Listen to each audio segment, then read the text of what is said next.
Dear students, in this video we are going to see some of the most important concepts of surface chemistry chapter. In this chapter, from a topic adsorption, there are two types of adsorption. One is physical adsorption and one more is chemical adsorption. In examination, you may get question on this. Write the differences between physical adsorption and chemical adsorption. It is also called as physisorption and chemisorption. So here, first difference is that physical adsorption involves weak van der Waals forces, while that of chemical adsorption involves strong chemical bonds. And physical adsorption is reversible in nature, while that of chemical adsorption is irreversible in nature. Physical adsorption forms multi-molecular layers and chemical adsorption forms unimolecular layer. It means only one layer will be there in chemical adsorption, but many layers will be there in physical adsorption.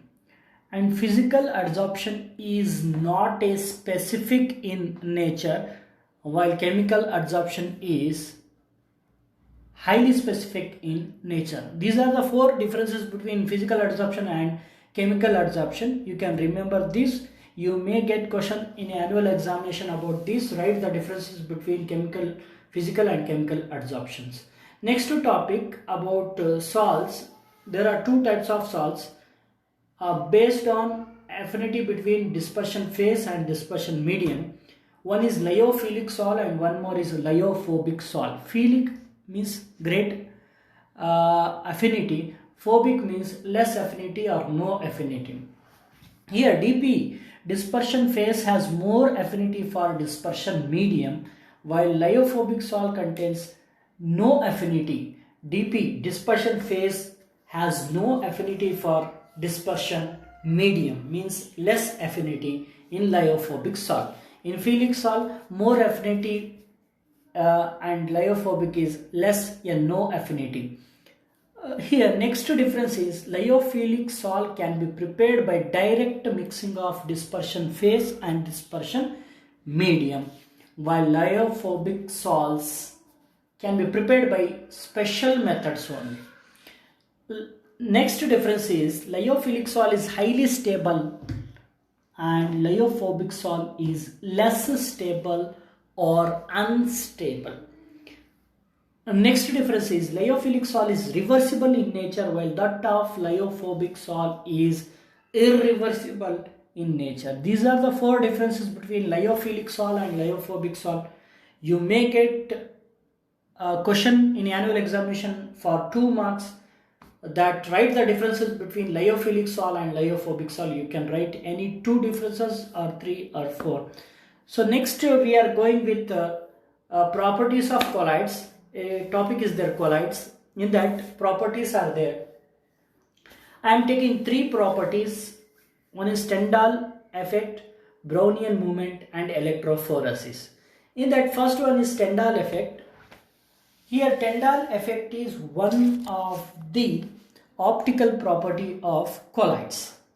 Tyndall effect is an optical property of colloids. So here, what is Tyndall effect? Means scattering of light by colloidal particles in medium is called Tyndall effect. Scattering of light by colloidal particle is called as Tyndall effect, you can say. The path of light in the colloidal medium becomes visible when observed at right angles.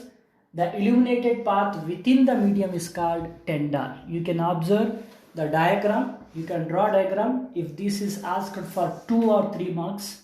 If Tyndall effect is asked for 1 marks, just write scattering of light by colloidal particles is called as Tyndall effect. And remember, Tyndall effect is a optical property of colloid. Or else they will say that write any one of the optical property of colloid. So that is Tyndall effect. So next property is kinetic property of colloid, that is particularly Brownian movement. Brownian movement is a kinetic property of colloid. What is Brownian movement means? The zigzag movement of colloidal particles in a colloidal solution is called as Brownian movement. Colloidal particles will move like this. This movement is called as Brownian movement. That's all.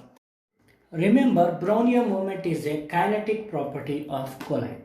Finally, last one, electrophoresis. Electrophoresis is a electrical property of colloid. What is electrophoresis means? Movement of electrically charged colloidal particles towards their oppositely charged electrodes.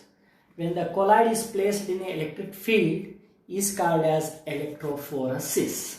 Positively charged particles move towards cathode and negatively charged particles move towards anode. You can observe the diagram, or if it is asked for 2 or 3 marks, with the diagram you have to explain, or for 1 marks just define the electrophoresis, it's enough. So simply I will say that electrophoresis is the movement of colloidal particles towards oppositely charged electrodes. If colloid is a positive charge, it moves towards negatively charged electrode. If colloid is a negatively charged, then it will move towards positively charged electrode. That is from this electrophoresis we can conclude that colloids are also having charge. So electrophoresis is a electrical property of colloid.